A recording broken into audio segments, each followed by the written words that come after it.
casa não era nada engraçada.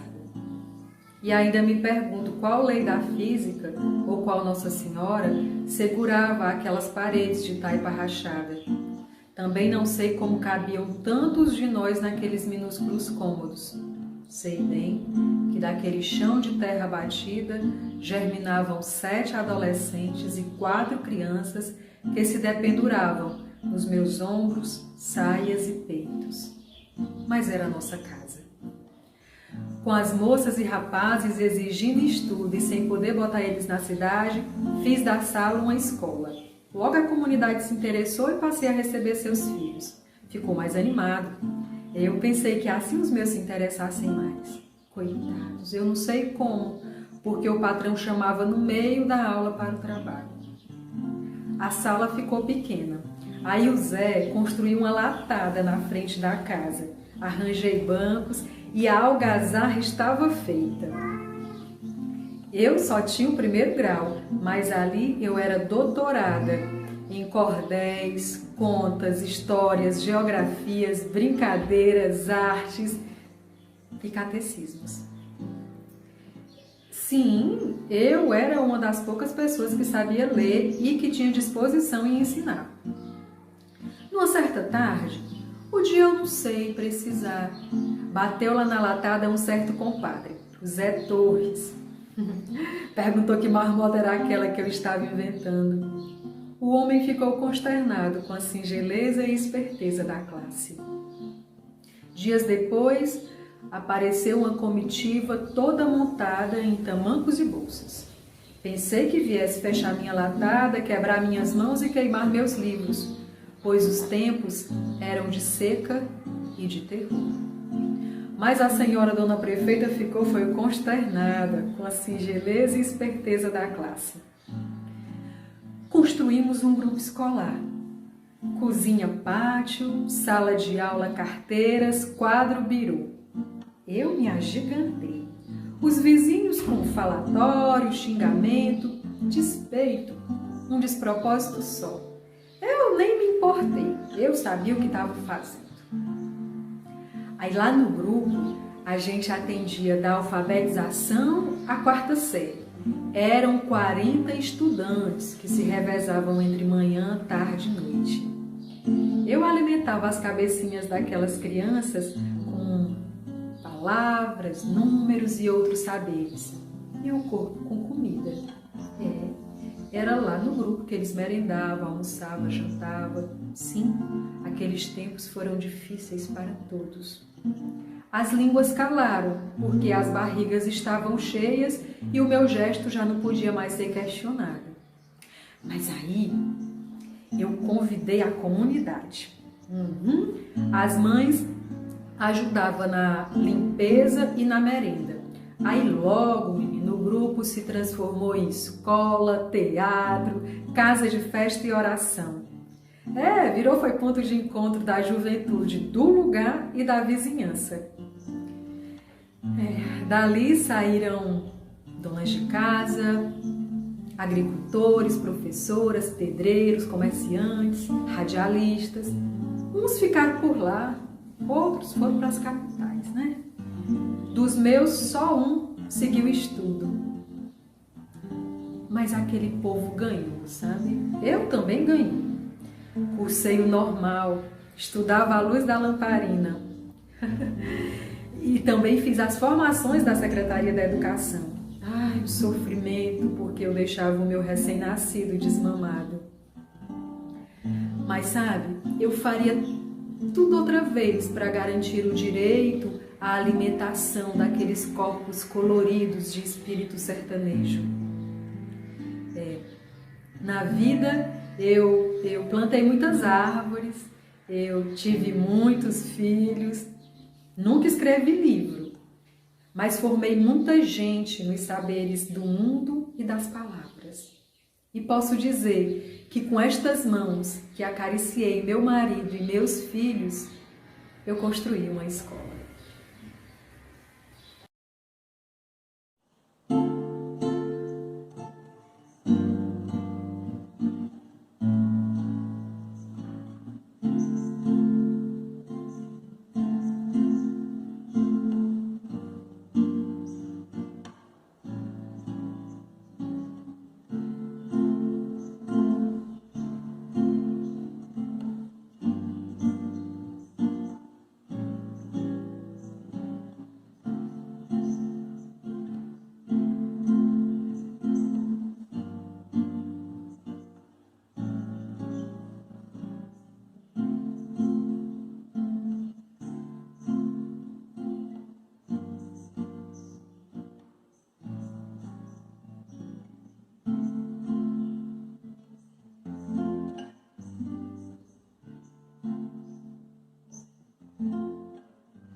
lembranças escolares foram desenhadas em um quadro negro, localizado entre a janela e a porta da sala de jantar da minha casa. Todos os dias, depois do almoço, minha mãe fastava a mesa e organizava as carteiras para esperar a sua turma multisseriada. E foi ali, no sítio Pau Ferro, onde tudo começou. Confesso que aquela dupla funcionalidade da sala de jantar gerava em mim muito desconforto. Eu queria ser como os outros alunos, queria ir para a escola, e aquilo de ter aulas em casa com minha mãe tirava um pouco do encanto da novidade. Na tentativa de minimizar, tamanha falta, coisa que para uns parecia privilégio, eu juntava meus cadernos, colocava tudo numa sacola e ia esperar meus colegas. Ficava durante longos minutos sentada embaixo de um pé de juazeiro que tinha no oitão da casa. Às vezes, minha mãe reclamava dessa insistência, dizia que eu ia adoecer por causa do sol quente, que a asma não ia me deixar dormir à noite. Mas para mim, aquele risco era justificável, pois fazia com que eu me sentisse, de fato, uma aluna. Além da falta de identidade estudantil, que tanto me incomodava, eu ainda precisava lidar com a duplicidade de funções de Dona Socorro. O desafio vinha sempre multiplicado, pois ela esperava que eu desenvolvesse a habilidade de decifrar os códigos da mãe e da professora simultaneamente. Do meu lado, o medo era desagradar as duas figuras e receber um castigo dobrado. A reclamação da professora na frente dos colegas e o carão da mãe depois da aula. Vejam como a vida de filha da professora era difícil. Detestava aquilo. Queria separar as duas figuras, pois acreditava ser mais fácil elaborar desculpas para pessoas diferentes do que convencer duas autoridades com um único sorriso banguela. Verdade que, com o tempo, fui encontrando coisas positivas na situação. A primeira delas era já estar em casa quando a aula acabava. Isso sim me fazia bem. E igualmente vantajoso era o cuidado que os meus colegas tinham comigo. Com relação a este quesito, preciso pontuar uma manifestação que se avultava nos recreios. Pois bem, na hora do recreio, caminhávamos até a casa da merendeira Tica, uma pessoa alegre e agradável, para recebermos o lanche, naqueles talheres de plástico azul. E nesse trajeto, que não era pequeno, tinha sempre alguém querendo me levar de bicicleta. Eles buscavam meios para agradar a professora, pois naquele tempo ainda existiam preocupações afetivas. E assim, entre reclamações e benefícios, chegou a hora da mudança. Deixei de ser a filha da professora e fui estudar na rua. Agora eu era aluna do colégio. Finalmente me sentia estudante. Tinha farda, mochila e precisava sair de casa para chegar à escola.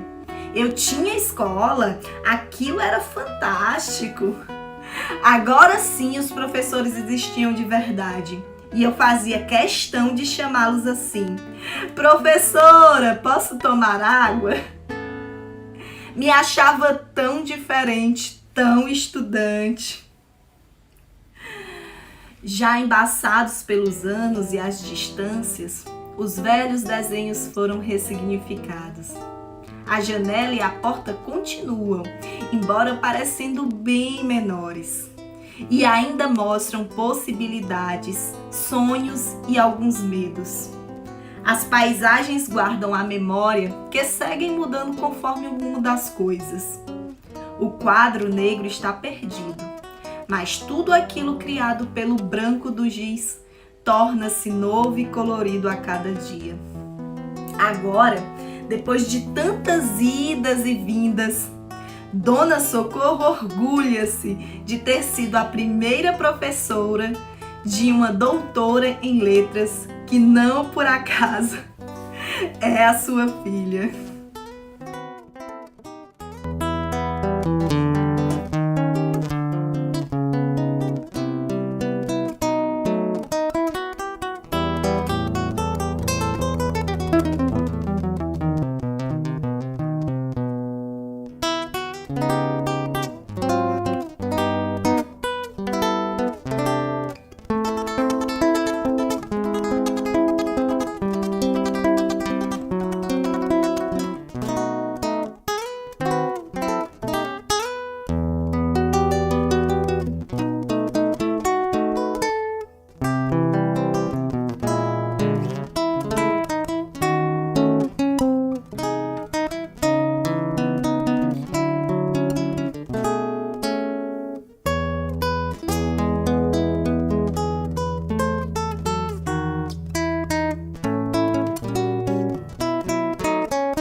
Nantes, França. Dia morno, 23 graus Celsius, céu parcialmente encoberto. Aqui estou faz anos, mas a vida ficou difícil. Há 4 meses perdi meu marido, falecido no dia em que soube da notícia de ter encontrado os restos mortais de seu pai, tombado na Segunda Guerra Mundial. Há dias, lembranças do meu longínquo país me recorrem à mente. Hoje, um antigo fato tomou-me parte do dia. Data de quando eu ainda era moçoila e iniciava a docência na minha cidadezinha natal, no centro-oeste cearense.